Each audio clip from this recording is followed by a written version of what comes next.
قمر جمیل کی تصنیف جدید ادب کی سرحدیں جلد اول مضمون نمبر 22 جس کا عنوان ہے رولاں بار سے رولاں بار تک۔ ننگے جسم سے زیادہ جنسی دلکشی اس جگہ سے ہوتی ہے جہاں کپڑوں میں شگاف نظر آتا ہے۔ رولاں بارت ساختیات سے پس ساختیات تک بارت کا سفر بلزاک کے ناول ساراسین کے تجزیے میں نظر آتا ہے، لیکن اس سے پہلے کہ ہم بارت پر گفتگو کریں، بارت کے نام یہ خط دیکھیے۔ جلالی کا ایک خط رولاں بارت کے نام۔ ڈیئر رولاں، آپ کے خط سے بڑی مسرت ہوئی۔ یہ مسرت ہمارے قلبی تعلق کی علامت ہے، ایسے تعلق کی جس میں کسی قسم کا کھوٹ نہیں ہے۔ دوسری جانب مجھے آپ کے سنجیدہ خط کا جواب دینے اور اپنی دلی گہرائیوں سے آپ کے شاندار الفاظ کا شکریہ ادا کرنے میں بھی بڑی مسرت ہوئی۔ ڈیئر رولاں، اس موقع پر میں ایک پریشان کن موضوع چھیڑ رہا ہوں، وہ یہ کہ میرا ایک چھوٹا بھائی ہے جو 3rd فارم کا طالب علم ہے، موسیقی سے دلچسپی رکھتا ہے، گٹار سے بہت پیار کرنے والا بچہ ہے۔ افلاس نے اسے ایک دہشتناک صورتحال میں پھنسا رکھا ہے۔ ڈیئر رولاں، آپ سے درخواست ہے کہ آپ اس کے لیے جلد از جلد اپنے ملک میں کوئی کام تلاش کریں، یعنی ملازمت وغیرہ۔ اس وقت اس کی زندگی بڑی تشویش کا شکار ہے اور آپ نوجوان مراکشیوں کی صورتحال سے بخوبی واقف ہیں۔ اگر آپ کا دل مردم بیزاری اور غیر ملکیوں کی نفرت سے پاک ہے تو آپ بھی اس صورتحال سے پریشان ضرور ہوں گے۔ آپ کے جواب کا بے چینی سے منتظر ہوں اور آپ کی صحت کے لیے دست بددعا، آپ کا جلالی۔ اس خط پر رولاں بارت کے ریمارکس ملاحظہ کیجئے۔ خط لغوی ہونے کے باوجود ادبی ہے، کلچر کے بغیر ہے، لیکن ہر جملے میں زبان سے پیدا ہونے والی مسرتیں ہیں۔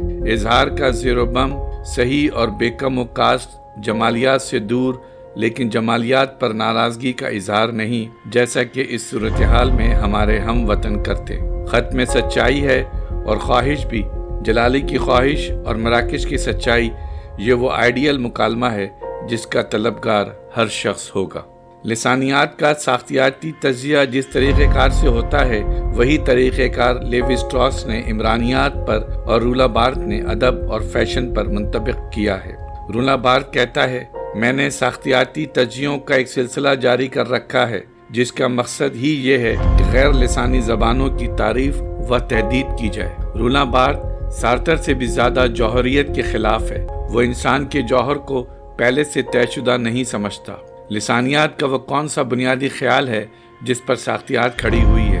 وہ یہ ہے کہ لسانیات میں نشان ہی سب سے زیادہ اہمیت رکھتے ہیں، اور چونکہ یہ نشان بلا جواز ہوتے ہیں، اس لیے نشان فرق سے سمجھے جا سکتے ہیں، اور فرق ہی سے یہ نشانات ایک ساختیاتی نظام بنا لیتے ہیں۔ نشان کے بلا جواز یا آربیٹری ہونے کا مطلب یہ ہے کہ ہم پیڑ کو بلا جواز پیڑ کہتے ہیں یا درخت یا شجر کہنے کی کوئی وجہ نہیں ہوتی۔ کلچر میں بھی اسی طرح نشان بلا جواز ہوتے ہیں، ان کا مطالعہ فرق کے نظام میں رکھ کر ہی کیا جا سکتا ہے۔ ادب میں ساختیات کا موضوع ادب کا معافی نہیں بلکہ اس کی حیثیت سے متعلق ہے۔ ساختیات علامتوں کی تشریح نہیں ہے بلکہ یہ بتاتی ہے کہ علامت کتنی اور چیزوں سے متحد ہو سکتی ہے۔ ساختیات کہانی کے معنی اور اشعار کے مفہوم کو ذیلی حیثیت دیتی ہے۔ دراصل ساختیات ابلاغ کے اس پیچیدہ نظام کی وضاحت کرتی ہے جس سے معنی پیدا ہوتے ہیں یا معنی کے امکانات۔ ساختیات خطابت کی جگہ لے رہی ہے۔ یورپ میں ارسطو سے پہلے بوتیقہ اور خطابت یا علم بیان میں کوئی فرق نہیں تھا۔ ارسطو نے یہ فرق قائم کیا اور 19ویں صدی کے آخر تک زبان اور ادب کا تعلق خطابت ہی کے عنوان سے زیر بحث رہا۔ گویا 2000 برس تک یورپ میں ادبی تھیوری پر بحثیں اسی عنوان سے ہوتی رہیں، یہاں تک کہ عقلیت پسندی اور اثباتیت نے خطابت کو زوال پذیر کر دیا۔ شاعری اور زبان کا تعلق میلارمے کی شاعری پر بحثوں میں ہوا یا اسلوبیات میں۔ اب 20ویں صدی میں پھر یہ بحث سوسیئر کی وجہ سے عمرانیات اور ادب میں شروع ہوئی ہے۔ تحریر کے سلسلے میں رولاں بارت کے رویے کو بین الاقوامی شہرت حاصل ہے، اس لیے تحریر کے بارے میں ہلکے سے اشارے ہی کافی ہیں۔ مثلاً گفتگو نشانات کا بہاؤ ہے، اس کے برعکس تحریر علامتی ہوتی ہے اور آزادانہ وجود رکھتی ہے۔ تحریر اپنے عہد سے تصادم کے نتیجے میں پیدا ہوتی ہے۔ تحریر تاریخ اور روایت کے دباؤ میں مصنف کی آزادی اور اس کی یادوں کے درمیان مصالحت سے پیدا ہوتی ہے۔ سادہ ترین زبان بھی بالواسطہ طور پر ادب سے مصنف کے تعلق اور رشتے کو ظاہر کرتی ہے۔ سادہ ترین تحریر بھی زندگی کے اکلٹ پہلو سے کچھ نہ کچھ تعلق ضرور رکھتی ہے۔ مصنف مر چکا ہے اور اس کی صلہ میں قاری رونما ہو گیا ہے۔ اس عہد کا مسئلہ مصنف اور تصنیف نہیں بلکہ تحریر اور قرأت ہے۔ لکھنے والا اپنے گرد و پیش کے حالات و افکار کا ایکو چیمبر ہوتا ہے۔ لکھنے والے کی دو قسمیں ہیں، ایک ایکریونٹ جو کسی خاص مقصد سے لکھتا ہے اور اپنی تحریر سے ایک ہی معنی اپنے قاری تک پہنچانا چاہتا ہے، دوسرا ایکریوین جس کی تحریر کا کوئی مخصوص مقصد نہیں ہوتا بلکہ وہ اپنی تحریر کی حیت اور زبان ہی کو اہمیت دیتا ہے۔ اس کی بہترین مثال جیمز جوائس کی فنگنگز ویک ہے۔ ایکریونٹ کی تشبیہ بھارت نے کلرک سے دی ہے اور ایکریوین کی شبیہ پادری سے۔ حقیقی لکھنے والا ان دونوں کا ملا جلا روپ ہوتا ہے۔ ایکریوین کی تحریر ہی دراصل متن ہے، یعنی لفظوں کا تہوار۔ جب لفظ روزمرہ کے بوجھ سے آزاد ہو جاتے ہیں تو یہ تہوار شروع ہوتا ہے۔ چونکہ لوگ عام طور پر ایسی تحریروں کے پڑھنے کے عادی ہوتے ہیں جو کسی مقصد سے لکھی جاتی ہے، اس لیے فنگنگز ویک ٹائپ کی تحریریں محمل قرار دی جاتی ہیں۔ لیکن جیمز جوائس کا یہ ناول محمل ہونے کے باوجود انتہائی معنی خیز ہے۔ متن کی قسمیں دو ہیں، ایک وہ جن سے قاری کو مسرت ملتی ہے اور دوسری وہ جس سے سرمستی حاصل ہوتی ہے۔ اس کو انگریزی میں بلس اور اسٹیسی بھی کہتے ہیں۔ وہ متن جس سے مسرت ملتی ہے وہ دراصل بورژوا احساس راحت ہے۔ اس کو آتش دان کے پاس بیٹھ کر پڑھنے کی مسرت بھی کہہ سکتے ہیں۔ دوسرا متن جس سے سرمستی پیدا ہوتی ہے قاری کے سارے وجود کو اور اس کی تاریخی، تمدنی اور نفسیاتی بنیادوں کو ہلا کر رکھ دیتا ہے۔ دا پلیجر آف دا ٹیکسٹ سے کچھ اقتباسات۔ لکھنے والے کا مقولہ یہ ہوتا ہے، میں نہ پاگل ہوں اور نہ معقول آدمی، میں اعصاب کا ایک بیمار ہوں۔ آپ جو متن چاہیں لکھیں لیکن یہ خیال رہے کہ قاری میں اس کی خواہش موجود ہو۔ کلچر دلکش ہوتا ہے اور نہ اس کی تباہی، بلکہ دلکش دراصل وہ شگاف ہوتا ہے جو ان کے درمیان ہوتا ہے۔ کیا جسم کا وہ حصہ سب سے زیادہ دلکش نہیں ہوتا جو پھٹے ہوئے کپڑوں میں سے جھلکتا ہے؟ تحلیل نفسی نے سچ بتایا ہے کہ دو کپڑوں کے درمیان جو جسم جھلکتا ہے وہی سب سے زیادہ دلکش ہوتا ہے۔ قمیض کی کھلی ہوئی گردن میں سے جھلکتا ہوا جسم، پتلون اور سویٹر کے درمیان یا دستانے اور آستین کے درمیان دکھائی دینے والا جسم۔ متن کی مسرت کا مطلب یہ نہیں ہے کہ آپ کسی کردار کی جسمانی برہنگی دکھائیں یا ایسی صورتحال پیدا کر رہے ہیں جس سے قاری میں انتظار کی تشویش اور بڑھ جائے۔ کسی کہانی کے آغاز اور انجام کے جاننے سے جو مسرت ملتی ہے اس کا تعلق اوڈیپس کمپلیکس سے ہوتا ہے، کیونکہ سچائی کو دراصل بے نقاب کرنے کی خواہش ایک چھپے ہوئے باپ کو اسٹیج پر لانے کی خواہش ہے۔ برہنہ ہونے کے سلسلے میں جو ممانتیں ہیں ان سے بھی انجام جاننے کی خواہش کا گہرا تعلق۔ پروسٹ، بلزاک یا ٹالسٹائی کے ناول وار اینڈ پیس کا ایک ایک لفظ کس نے پڑھا ہے؟ ہم ہر ناول کے وہ حصے چھوڑ دیتے ہیں جو غیر ضروری لگتے ہیں یا غیر دلچسپ۔ ہم چھوڑ کر پڑھتے ہیں تاکہ ہم زیادہ سے زیادہ دلکش حصوں سے لطف اندوز ہو سکیں۔ ہم ناول یا کوئی اور چیز یکساں دلچسپی کے ساتھ نہیں پڑھ سکتے۔ پڑھنے میں ایک آہنگ ضرور ہوتا ہے لیکن اس کا تعلق متن کی سالمیت یا کلیت سے نہیں ہوتا۔ جس متن سے مسرت ملتی ہے وہ متن کلچر سے پیدا ہوتا ہے اور کلچر سے پیوستہ رہتا ہے اور پڑھنے والے کے لیے آرام دہ قرأت کا سامان مہیا کرتا ہے۔ اس کے برعکس جس متن سے سرمستی پیدا ہوتی ہے وہ قاری کے لیے تکلیف دہ ہوتا ہے۔ قاری میں بوریت محسوس کرتا ہے۔ قاری کا ذوق سلیم، اس کا حافظہ، اس کے نفسیاتی مفروضات سب ہیجان کا شکار ہو جاتے ہیں۔ اگر کوئی دونوں قسم کے متن سے لطف اندوز ہوتا ہے تو اس کا مطلب یہ ہے کہ وہ کلچر سے پیدا ہونے والی گہری لذتیت سے بھی ہمکنار ہوتا ہے اور کلچر کی تباہی سے بھی۔ اس کا مطلب یہ ہے کہ اس کی شخصیت دو حصوں میں بٹ گئی ہے۔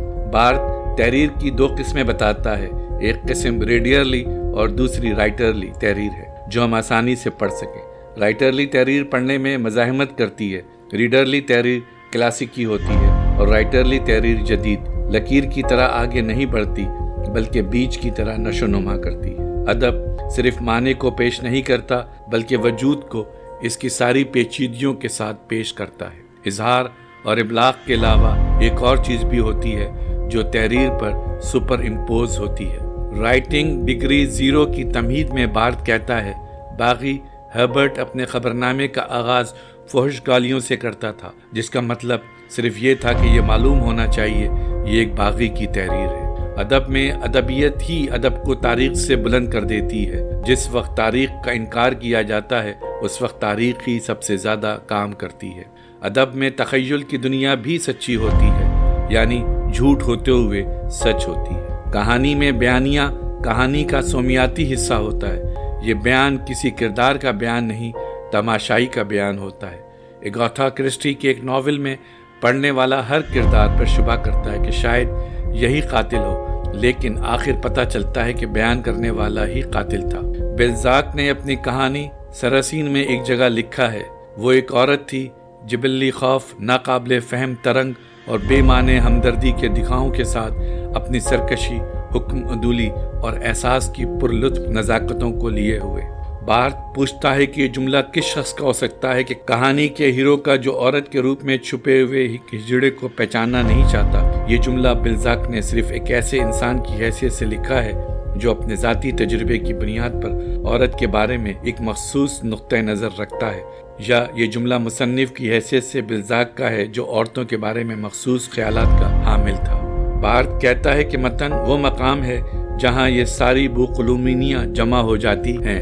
وہ کہتا ہے کہ یہ جملہ دراصل قاری کا ہے، کیونکہ متن کی وحدت اس کے منبع اور ماخذ میں نہیں، اس کی منزل مقصود میں ہوتی ہے۔ یعنی قاری میں بارتھ حقیقت پسند ادب کا مخالف ہے، چنانچہ یہ ثابت کیا ہے کہ حقیقت پسند ادب بھی زندگی سے زیادہ آرٹ پر انحصار کرتا ہے۔ بارتھ بلزاک کے ناول سراسینوں کے تجزیے سے یہ ثابت کرتا ہے کہ جو کچھ اس کا اپنا اوریجنل تجربہ سمجھا جاتا ہے وہ دراصل پہلے ہی لکھا ہوا تھا، اور اس نے زیادہ تر مواد مصوری اور اس کی تکنیک سے حاصل کیا ہے۔ اس کی بہت ساری چیزیں زندگی سے نہیں، تصویروں سے نقل کی گئی ہیں۔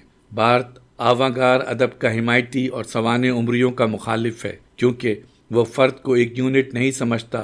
خود اپنی سوانح عمری میں پہلا جملہ یہ لکھتا ہے، ان تمام باتوں کو ایک کردار کی گفتگو سمجھنا چاہیے۔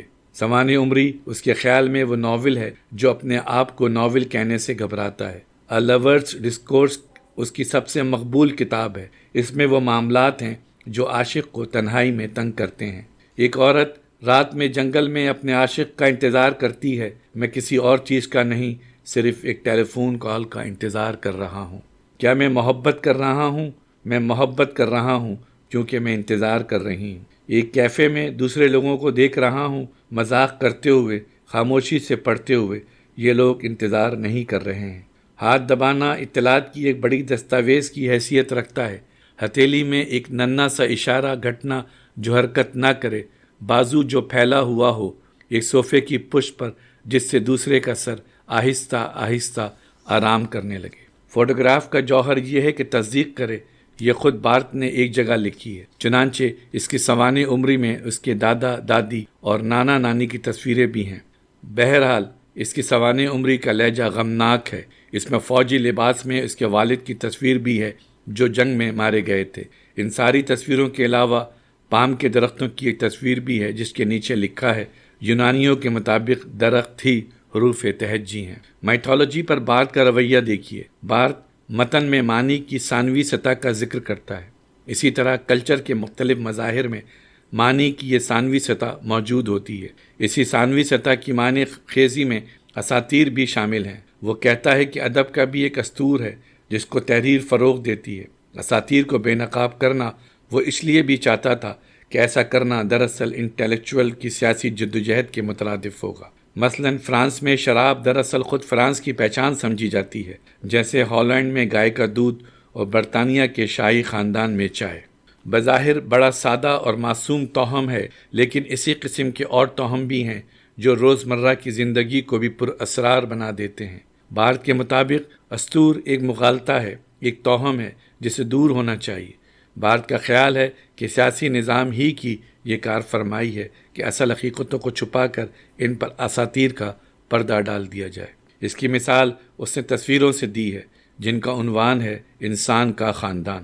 ان میں دنیا بھر کے ملکوں میں عوام کی روزمرہ زندگی کی تصویریں شامل ہیں۔ ان سے ظاہر ہوتا ہے کہ دنیا بھر کے انسانوں میں پیدائش، موت، کام کاج، علم اور کھیل کود کے مظاہر ایک ہی نوعیت کے ہوتے ہیں۔ اس سے یہ ثابت کرنا مقصود ہے کہ دنیا بھر کے انسان ایک ہی خاندان سے تعلق رکھتے ہیں۔ وہمہ اس حقیقت پر پردہ ڈال دیتا ہے کہ بالکل مختلف معاشی اور سماجی حالات میں لوگ کس طرح پیدا ہوتے ہیں، محنت کرتے ہیں اور مر جاتے ہیں۔ اس توہم میں تاریخی عوامل کو چھپایا گیا ہے۔ بھارت کہتا ہے کہ ترقی پسندانہ فکر کا تقاضا ہے کہ تاریخ کو بے نقاب کیا جائے اور خود فطرت کو ایک تاریخی عمل کے طور پر پیش کیا جائے۔ ماہر اساطیر کے لیے شراب کی خصوصیات اہم نہیں ہیں، بلکہ یہ کہ شراب کے ساتھ جو ثانوی معنی وابستہ ہیں، ان کا ظہور معاشرے میں کس طرح ہو رہا ہے۔ ہیبرڈ کی فحش گالیاں ایک طرف تو لسانیاتی نشان ہیں، دوسری طرف ان فحش گالیوں کی اساطیری معنی انقلاب کے نشانات ہیں۔ کشتی کی دنیا میں یہ مسئلہ زیر بحث آیا ہے کہ کس طرح امتیازات کی بنیاد پر کلچر ہمارے مختلف افعال کو مختلف معنی عطا کرتا ہے۔ کشتی اور باکسنگ جیسے دو مشابہ چیزوں کے موازنے اور مقابلے سے یہ بھی ظاہر ہوتا ہے کہ مختلف رسوم اور روایت کی بنیاد پر مختلف اساطیری معنی مختلف چیزوں کے لیے متعین ہوتے ہیں۔ لسانی معنی اور مفاہیم چاہے کچھ ہوں، ادبی ہیئت کے بارے میں جو رویہ ہوتا ہے دراصل وہ رویہ معنی اور تنظیم کے بارے میں ہوتا ہے۔ ادب بھی ایک استور ہے اور اسی سے ادب دنیا میں اپنا رول ادا کرتا ہے، اور یہ بھی پتہ چلتا ہے کہ ادب کے کیا سماجی اثرات متعین ہوتے ہیں۔ اساطیر کے سلسلے میں رولا بارتھ نے آئنسٹائن کے دماغ سے لے کر اشتہارات تک جانے کتنی باتوں سے بحث کی ہے۔ وہ کہتا ہے کہ مغربی کلچر میں اخلاقیات میں بھی فرق ہے، مثلاً یہ کہ باکسنگ پر شرط لگائی جاتی ہے، کشتی پر نہیں۔ آخر کیوں؟ پہلوان جس طرح درد سے کراتے ہیں، چیختے ہیں، چلاتے ہیں، باکسر کیوں نہیں چیختے چلاتے؟ کشتی میں قواعد کی خلاف ورزی برابر ہوتی ہے، باکسنگ میں کیوں نہیں؟ اصل میں تمدنی روایت میں یہ فرق پیدا کرتی ہے جو کشتی کو ایک تماشا بنا دیتی ہے، مقابلہ نہیں۔ باکسنگ مہارت کا مظاہرہ ہے اور دیکھنے والوں کی نگاہ نتیجے پر لگی ہوتی ہے۔ اس میں دکھ کے اظہار کا مطلب یہ ہے کہ اب شکست ہونے ہی والی ہے، اور اس کے مقابلے میں کشتی کا مقابلہ ایک ڈرامائی عمل ہے۔ باکسنگ میں قوانین اور قواعد خارج سے متعین ہوتے ہیں اور کشتی میں اندر سے۔ کشتی میں پہلوان کو اپنی تکلیف کے شدت سے اظہار کرنا ہوتا ہے۔ انصاف کے مختلف تصورات کشتی اور باکسنگ کو الگ الگ کر دیتے ہیں۔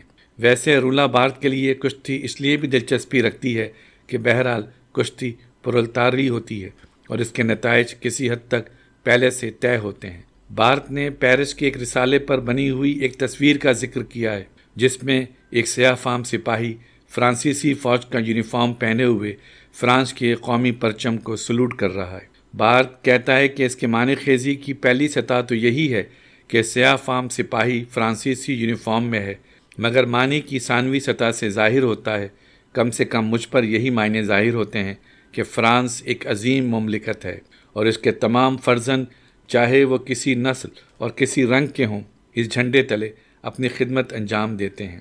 اس تصویر میں فرانسیسی فوج کے سیاہ فام سپاہی کی موجودگی معصوم اور فطری لگتی ہے۔ اس تصویر کے پس پردہ جو بیڈ فیتھ کام کر رہا ہے وہ بارتھ کے لیے تکلیف دہ ہے۔ بارتھ اس قسم کی تمام چیزوں کو ڈیمیسٹیفائی کرنا چاہتا ہے اور وہ سمجھتا ہے کہ پھر اس کے سیاسی اثرات بھی مرتب ہوں گے۔ وہ کہتا ہے کہ موسم کے بھی ثانوی سطح پر معنی ہوتے ہیں۔ وہ کہتا ہے کہ روشنی کتنی خوبصورت لگتی ہے، لیکن روشنی کو اس طرح دیکھنا بھی ایک طبقے کی حیثیت ہے۔ معروضی طور پر روشنی خوبصورت نظر آتی ہے، لیکن روشنی کا خوبصورت نظر آنا بھی ایک اساطیر کا حصہ ہے۔ ٹرپ اسٹریس کے سلسلے میں بھی بارتھ کچھ اہم انکشافات کرتا ہے۔ عورت پیرس میں اسٹیج پر ناظرین کے سامنے اپنے کپڑے اتارتی ہے۔ بارتھ کہتا ہے کہ اسٹریس کی بنیاد ایک تضاد پر ہے۔ عورت جب ننگی ہوتی ہے تو اسی کے ساتھ جنسی جذبے سے محروم ہو جاتی ہے۔ برائی کا اشتہار دیا جاتا ہے، پھر اس کا آسیب اتارا جاتا ہے۔ عورت اسٹیج پر اپنا مصنوعی لباس اتارتی جاتی ہے اور آخرکار اپنے برہنہ فطری روپ میں نمودار ہو جاتی ہے۔ ہال میں جو موسیقی بجتی رہتی ہے عورت کے جسم کو برہنہ ہونے کے ساتھ ساتھ تماشائیوں کی نظر سے بھی دور کرتی جاتی ہے۔ فر کا لباس، دستانے اور طویل موزے اترتے جاتے ہیں، یہاں تک کہ عورت اپنے فطری پوشاک میں نظر آنے لگتی ہے۔ اس اسٹرپ اسٹریس کے ساتھ جو ڈانس ہوتا رہتا ہے وہ بھی کوئی عاشقانہ عنصر نہیں رکھتا، بلکہ معاملہ اس کے برعکس ہوتا ہے۔ یہ ڈانس زیبائشی چیزوں کی طرح عورت کی برہنگی کو چھپانے لگتا ہے۔ بہرحال اس اسٹرپٹیز کو فرانس میں قومی حیثیت حاصل ہے۔ پرولتاریہ کی زبان میں اساطیر نہیں ہوتی، لکڑہاروں کی زبان میں کوئی اساطیر نہیں ہوتی۔ میں لکڑہارا ہوں اور اگر مجھے درخت گرانا ہے تو میں کہوں گا کہ مجھے درخت گرانا ہے، میں اور کچھ نہیں کہہ سکتا۔ مصنوعات کے پروڈیوسر کی زبان میں بھی وہمہ نہیں ہوتا، انقلاب کی زبان اساطیری نہیں ہوتی۔ لیکن ایک وقت ایسا بھی آیا تھا کہ اسٹالن کی استور بنانے کی بھی کوشش کی گئی تھی۔ مزدوروں کی زبان فوری مقاصد کے لیے ہوتی ہے، ان کی کوئی زبان مابعد زبان نہیں ہوتی۔ مزدور کے لیے یہ مابعد زبان ایک عیاشی ہے اور اس عیاشی تک مزدور کی رسائی نہیں ہوتی۔ بارتھ کہتا ہے کہ جھوٹ بولنے کے لیے جائیداد چاہیے، سچائی چاہیے اور وہ ہیئتیں چاہیے جو فالتو ہوں۔ مظلوموں کی زبان حقیقی ہوتی ہے، فالتو نہیں۔ ظالم کے پاس کیا نہیں ہوتا، مظلوم کے پاس بس اس کی نجات کا مسئلہ ہوتا ہے۔ ہماری ویڈیوز کو لائک اور شیئر ضرور کریں، اور اگر آپ اس چینل کے سبسکرائبر ہیں تو ہماری طرف سے شکریہ قبول فرمائیں، اور اگر آپ نے اب تک سبسکرائب نہیں کیا تو اس چینل کو فوراً سبسکرائب کر لیں اور بیل آئیکن سے notification for all per click کریں تاکہ آئندہ آنے والی ہر نئی ویڈیو آپ کو مل سکے۔ شکریہ۔